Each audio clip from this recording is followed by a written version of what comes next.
The architect. I walked into Randall Cate's office carrying a cardboard box in one hand and a plain manila folder in the other. No words. Just set the box down, placed the folder on his desk, and met his smug gaze. 12 years. 12 years of designing the back-end systems that kept Brightload Technologies running. Every rollout, every optimization, mine. And now, I was done. Randall leaned back, grinning like I'd handed him a birthday card.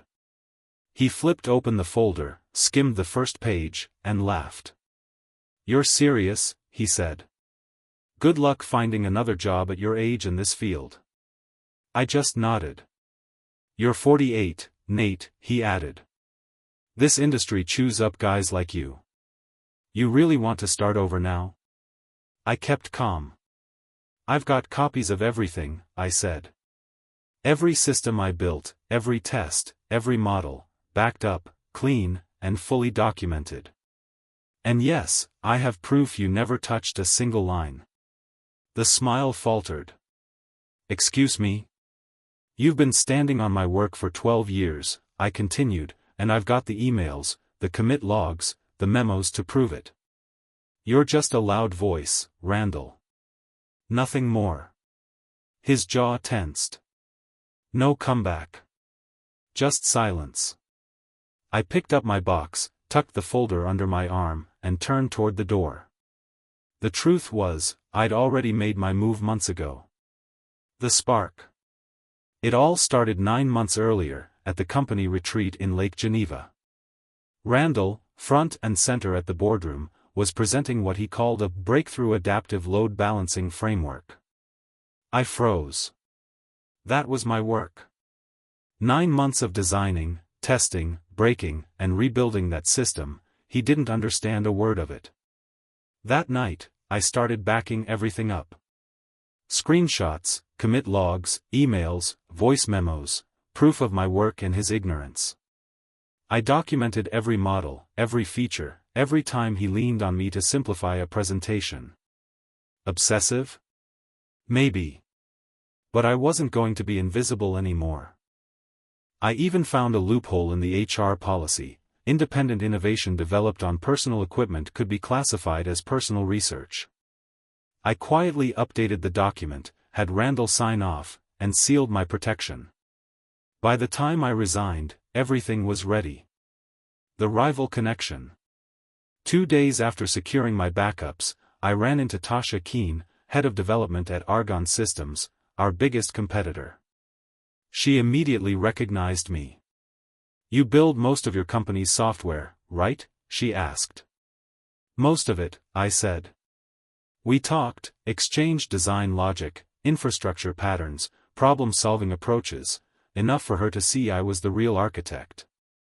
A week later, she offered me the CTO position at Argonne. Full ownership. My team. Real projects. I didn't jump immediately.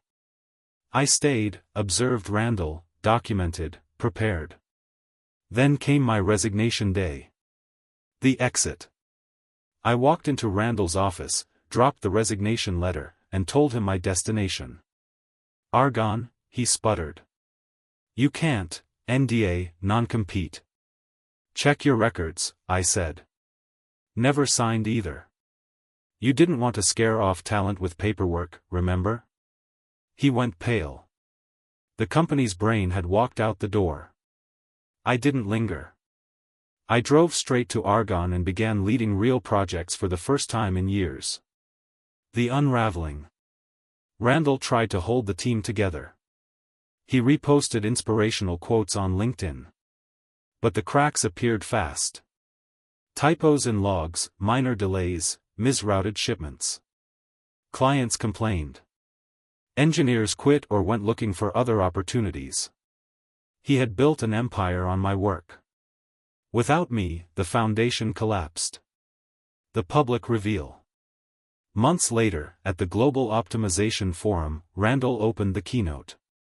Smooth, confident, polished. But during Q&A, his ignorance was exposed.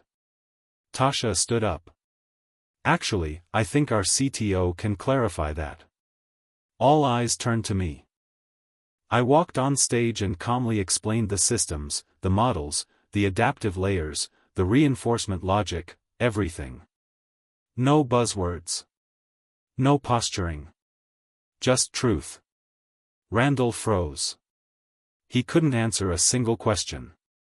By the time I stepped off stage, the crowd was clapping. Standing ovation. Recognition. I didn't gloat. I just let my work speak. The aftermath. Within days, Argonne released a press statement affirming me as the original architect of Brightload's core frameworks.